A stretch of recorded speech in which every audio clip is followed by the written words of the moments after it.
Dr. Izzy Justice here, Chief Neuroscientist at Neuro 580. I want to start again by thanking the CDC in Atlanta, Georgia. This is the second in the series of these talks on the role of neuroscience in our human experience. Today, I want to talk about a topic that I think all of us can relate to. There's not much selling here on what the problem is: workplace stress. Let me share with you some common statistics. I've been doing this for over 30 years, and these statistics seem to get worse all the time. But here are just a few.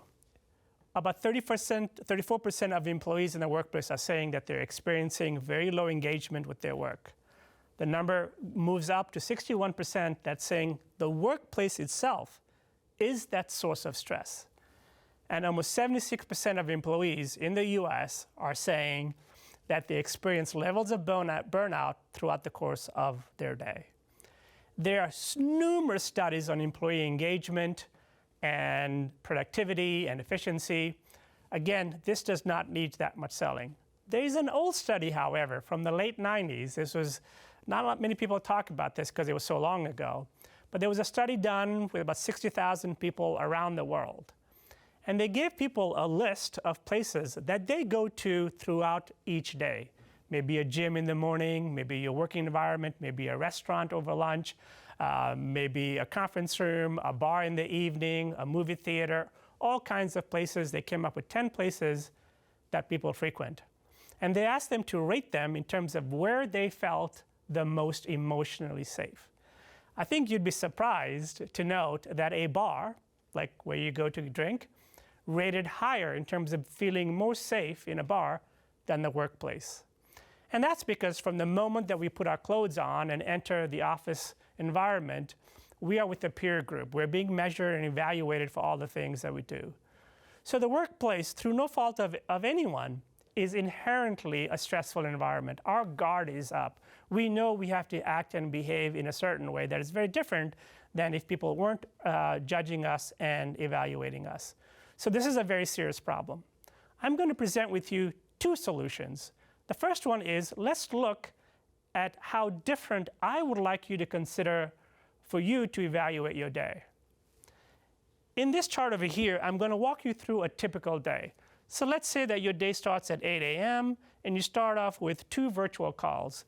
What you see there in the middle is, let's say, your brain activity. Green is good, yellow is normal, red is very high intensity, I'm completely stressed out. So this particular individual, measured in Hertz and EEG, on those 2 calls, they're not feeling bad, but they're not feeling good either. So just going through that, those first 2 calls. Then, about 10 o'clock, they have to give an employee feedback, which, as we all know, is a very stressful environment. There's another human being in front of you. You have to plan ahead. And so you can see that the stress levels, the red, the frequency begins to rise. And then they are done with that call and they start to work on emails. Now you go back to your desk, you have an hour and a half to catch up on all those kinds of things, and it's clearly not as stressful as giving feedback. So the temperature of the brain begins to go down, and then you go out and have lunch. You decide, oh, I need a break, I'm gonna go to my favorite lunch, and boom, the noise in your brain goes down because you're outside somewhere, maybe you're eating some favorite food, you can taste the flavors, so it feels really good. Now you gotta go back to work. And right after lunch, you have a budget meeting. So the brain begins to spike. And you're so tired, you decide to go for a walk. It brings you back down. And then towards the end of the day, you begin to feel tired and you start thinking about all the things that you have to do after work. And boom, you begin to spike again. So if you look at this day, just think about this. What in you changes every day? Your height doesn't change. Your weight doesn't change. Your knowledge doesn't change. Your core values doesn't change. All your life experiences that you've inventoried, they haven't changed. What's changed here is access. The more stressed you are, the higher you are on the red scale, the more electricity and noise there is in your brain, the less you can access the things that you know. So if you're going to plan your day, and you're going to make a very, very important decision, there's a time of the day that you may have to make a very important decision. Looking at this graph, when do you think is the best time for this person to make that decision? Clearly, it would be when they're most calm, most relaxed. In this case, it's over lunch. So I want you to understand that the only variable in you throughout the course of each day is the state of your brain. And your state of your brain is constantly changing because the stimuli it's consuming is also constantly changing. So this is a very different way to think of your day and plan your day. So the 2 tips that I have for you is, I want you to inventory your day as you're going along with it. I want you to recognize, oh, this call that I just got off of stressed me out. Oh, this was very good. I feel green. This was okay. Oh, I just got an email and I'm very upset. Now I'm red. So we call these spikes. These are spikes in your brain, and the higher the spike, the more stressed you'll be. More importantly, the more take-home stress you will have. So the neurohacks that we have at Neuro580, which you have access to through the Neuro580 app, if you go there and just simply hit red, and it'll give you a neurohack, which is a visual stimuli, a vagus nerve stimulation, doing something physical like the 10-2, or a thought or a past positive memory. Each one of these neurohacks can spike you down. So the spikes are things that sometimes you can't always control during the course of your day. But you know what you can control? Is spiking them down. Well, how can you spike them down? You only have a few seconds. Well, you can feed your brain the kind of stimuli that we know is going to impact them. So solution number 1 is to reduce your take-home stress. Manage your stress more of a fix-it-as-you-go model, as opposed to, oh, I'll work out in the morning, I'll work out in the evening. Those are good things to do. But at that point, from a mental perspective, a cognitive perspective, it's almost too late. So strategy number 1 is start to look at your day from a brain perspective. Recognize the things that are stressing you out and spike them down.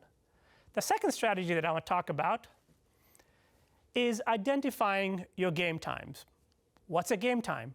A game time is, in the course of your day, not everything is going to be super important. I'm not saying that everything shouldn't be important, but I'm saying not everything is the most important thing. You are better off identifying 1, at the most 2 things per day where you need to be most green, where you want to have the most access to the inventory of your brain, the articles that you've read, the past projects, the conversations that you've had, the training that you've been to. All that information is right here. It is almost impossible to say, I need access to that for 8 hours of a day. We don't think of it, but 8 hours of focus is a mental endurance test, and it's a very difficult test. So you're better off by saying, okay, let me look at my day in the morning. All right, around 9 o'clock, I got a team meeting, and I got to solve a problem. At that point, I need to be green. So what can I do before that, in the same way that an athlete is going to prepare? An athlete does things like a warm-up. They might stimulate their body and stretch and activate and practice shooting a few shots if they're playing basketball. But in the same way, you can green yourself before the 2 or 3 most important parts of your day. And then during that game time event is monitor yourself. Where is my brain? Am I spiking? And during that time, you can do a neurohack. Remember, a lot of the neurohacks that you've learned, it just takes a few seconds. And some of them you can't even see, especially the ones with your tongue or with your hands or with your feet. You're activating your vagus nervous system, which activates the parasympathetic nervous systems, which is basically telling your brain, you're not in real danger. A real danger is a lion coming at me and wants to eat me. That's real danger. This is a different type of a danger. But by neurohacking yourself specifically for those 2 game times, and by the way, one of them might be family time. So, to wrap up, being stressed at work is a very normal human condition. It is not a fault of yours. This is the price that we have to pay for the working environment and the world that we have found ourselves in. There's a lot of stimuli. There are a lot of human interaction. Each one of them is going to either make us feel good, which is spiking down, or it's going to make us feel not so good, which is spiking up. If you begin to retool your brain and say, what are the spikes of my day, and spike them down, you will find that your take-home stress or your cumulative stress throughout the course of the day will be significantly lower because you've been spiking them down all day. Second tip is to identify your game times and prepare for them. Be the best version of yourself at the 1 or 2 experiences per day that matter the most, and your brain will feel better. the cascaded impact of doing well when you need to do well will go over to other events where you still need to do well, but with a lot more brain power. Thank you.